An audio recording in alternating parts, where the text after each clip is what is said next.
नमस्कार साथियों, निर्माण क्लास अयोध्या में आपका हार्दिक स्वागत है। आज एक बहुत महत्वपूर्ण विचारणीय प्रश्न है हमारे सामने।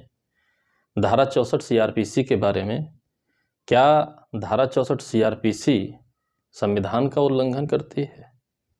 इसी से संबंधित रिट याचिका दायर हुई है सुप्रीम कोर्ट में, माननीय सुप्रीम कोर्ट में, और उससे संबंधित क्या क्या मैटर है, क्या क्या नहीं, हम आइए थोड़ा सा जान लेते हैं। सर्वप्रथम बात करते हैं धारा सीआरपीसी की धारा 64 सीआरपीसी के बारे में। धारा 64 सीआरपीसी क्या कह रही है, ठीक है। ये चैप्टर है आपका 6वां, जहाँ पर जो भी किसी व्यक्ति को हाजिर कराना है न्यायालय में, तो उसके लिए समन, वारंट, उद्घोषणा, कुर्की आदि से संबंधित है।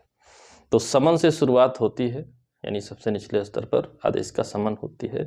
तो धारा 64 भी उसी पोर्शन में आता है। समन जारी हो गया है, सर्विस ऑफ समन से जरूरी जो है रिलेटेड ये धारा है आपकी। तो धारा 64 कहती है जब समन किया गया व्यक्ति ना मिल सके तब तामील, यानी कि समन्वित व्यक्ति ना मिले या मिल सके तब तामील कैसी होगी, ठीक है। तब तामील किस प्रकार की जाएगी, ठीक है।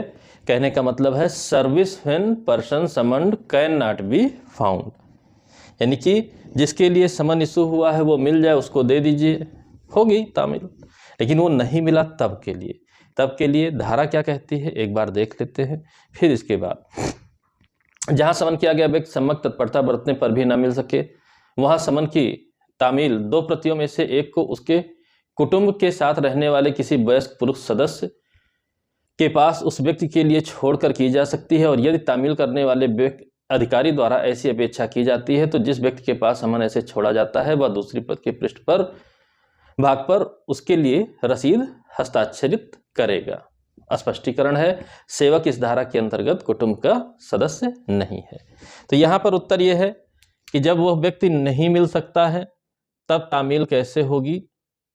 परिवार या कुटुंब, ठीक है, फैमिली के वयस्क पुरुष सदस्य पर, ठीक है, वयस्क पुरुष सदस्य को उस समन को दे दिया जाएगा। अगर अधिकारी की अपेक्षा है तो पृष्ठांकन भी ले लिया जाएगा। अब यहीं से विवाद शुरू हुआ कि आर्टिकल 14 कहती है, ठीक है, विधि के समक्ष समता, ठीक है। आर्टिकल 15 कहती है लैंगिक 5 आधार है, फिलहाल जिससे जरूरत है वो हम लेके चलते हैं। आधार पर भेदभाव नहीं। आर्टिकल 19 कहती है सभी नागरिकों को जानने का अधिकार है, ठीक है। ये 3 बातें मुख्य हैं। क्या क्या? समानता, ठीक है, लैंगिक भेदभाव नहीं, ठीक, और जानने का अधिकार, राइट टू नो। 3 बातें। अब प्रश्न उठता है सिर्फ पुरुष सदस्य पर किया जाना, सिर्फ पुरुष सदस्य पर। तो यदि कोई मात्र पति पत्नी है, पति सुबह काम पर चला गया, रात में लौट कर आता है, दिन में पत्नी ही मिलेगी, उसके घर पर समन लेकर के आते हैं, महिला है नहीं देंगे, महिला है नहीं देंगे। कैसे सूचना मिलेगी उस पुरुष को? कैसे आपराधिक मामलों का ट्रायल आगे बढ़ेगा? एक तरफ आप कहते हैं महिला पुरुष समान है, कोई भेदभाव नहीं होगा, सभी नागरिकों में महिला पुरुष का भेदभाव नहीं है, को जानने का अधिकार है, और आप कहते हैं महिला को के ऊपर, अरे ये एक नोटिस ही तो है, सूचना देने का माध्यम ही तो है कि आप न्यायालय में फला तारीख फला दिन फला न्यायालय में आप हाजिर हो जाइए। क्यों ऐसा?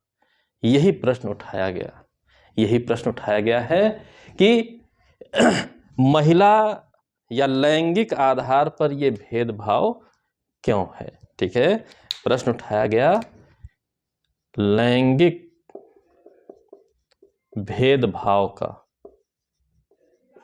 ठीक है, ये हमारे फंडामेंटल राइट्स के विरुद्ध है।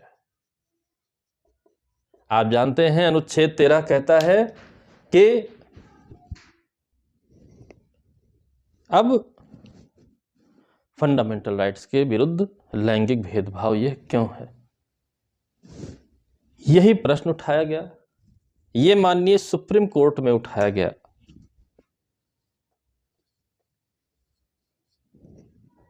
एक दो दिन बीत रहे हैं, माननीय सुप्रीम कोर्ट में केस है आपका कुश कालरा वर्सेज भारत संघ। कुश कालरा वर्सेज भारत संघ। ठीक है, जिसकी अपील संख्या है WPC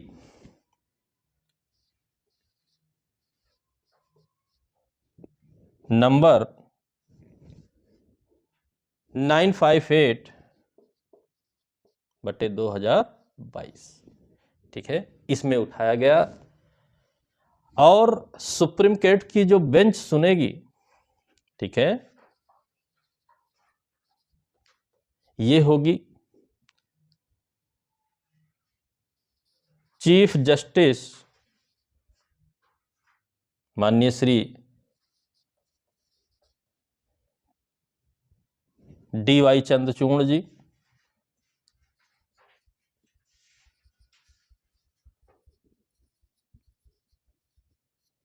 और जस्टिस श्रीमती हिमा कुरैशी जी, कोहली जी। ठीक है, दो न्यायाधीशों की बेंच इसकी सुनवाई करेगी। ठीक है, माननीय DY चंद्रचूड़ जी और माननीय जस्टिस हिमा कोहली जी, इन दो लोगों की बेंच द्वारा सुनवाई की जाएगी। अब बात आई, रिट एक्सेप्ट हो गई है, सेंट्रल गवर्नमेंट को 4 हफ्ता 4 वीक दिया गया है जवाब देने के लिए कि आपका क्या जवाब है, क्या कहना है। ठीक है, अनुच्छेद 14, अनुच्छेद 15, अनुच्छेद 19 के तहत समता के अधिकार के विरुद्ध, स्वतंत्रता के अधिकार के विरुद्ध इस तरीके से लैंगिक भेदभाव क्यों किया जा रहा है, इसके लिए रिट पिटीशन दाखिल हुई है। अब बात आती है कुछ और। वहीं CPC में अगर हम प्रोविजन देखें, ठीक है, अगर हम यहीं पर CPC की बात करते हैं कि CPC में समन से संबंधित क्या व्यवस्था है। ठीक है, CPC में तो ऑर्डर 5 रूल 15 यहां पर लिखा हुआ है एनी। ठीक है, एनी शब्द लिखा हुआ है, महिला पुरुष नहीं लिखा हुआ है। Adult member of family, any adult member of family, यानी कि वयस्क कोई भी सदस्य हो उस पर तामील CPC में सिविल प्रक्रिया में कराई जा सकती है, महिला पुरुष का भेदभाव नहीं। तो CRPC में क्यों? जबकि आप ध्यान दीजिए कि सीपीसी स्वतंत्रता के पहले की है और सीआरपीसी का निर्माण स्वतंत्रता पश्चात 1973 में हुआ है। फिर भी लैंगिक भेदभाव वाला प्रोविजन रखा हुआ है इन्हीं आधारों पर। ऐसा नहीं है कि पहली बार यह मामला चर्चा में आया है, सुप्रीम कोर्ट में यह पहली बार पहुंचा है। इससे पहले 2 और केस आए हैं, ठीक है, 2 और केस आए हैं। वो आए हैं, एक आया है आपका जी कविता वर्सेज भारत संघ, ठीक है, जी कविता वर्सेज भारत संघ के रूप में, ठीक। और दूसरा ये हाई कोर्ट्स में आया हुआ है, ये हाई कोर्ट्स में आया हुआ है। दूसरा Rajiv Pandey versus Union of India, Jharkhand high court में आया हुआ है।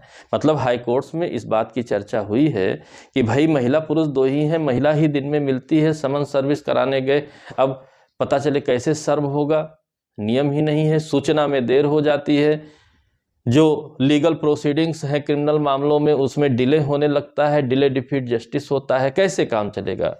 तो इन हाई कोर्ट्स ने कुछ लिबरल इंटरप्रिटेशन किया है, कुछ टर्म कंडीशंस बताई हैं कि ऐसी कंडीशंस हों जैसे कि केवल महिला ही वहाँ पर, महिला पुरुष 2 ही लोग हों तो सर्व किया जा सकता है, ऐसी कुछ बातें हुई। लेकिन अब मामला पहुंचा है सुप्रीम कोर्ट के पास, ठीक है, कुसकालरा वर्सेज भारत संघ के मामले में चीफ जस्टिस स्वयं इसकी सुनवाई कर रहे हैं। तो निश्चित तौर पर कोई ना कोई इसका 4 हफ्ते बाद जब जवाब लगेगा तो उचित निर्णय आने की संभावना है कि आखिर यह लैंगिक रूप में भेदभाव क्यों किया जा रहा है, जबकि निरर्थक है ऐसा भेदभाव, निरर्थक है, कोई समस्या नहीं है। अगर महिला को भी सर्व कराया जाएगा तो सूचना महिला को भी मिलेगी तो पुरुष को मिल जाएगी। सूचना ही मात्र तो है, थाने में थोड़े ही बुलाना है, ठीक है, उस महिला को थोड़े ही बुलाना है, वो रिलेटिव है, उसकी फैमिली मेंबर है, सूचना दे दीजिए कि भाई आपका सामान आया हुआ है और आप कोई इस समय जो है न्यायालय में हाजिर होना है, ठीक। मतलब छोटी सी बात के लिए भी लैंगिक आधार पर भेदभाव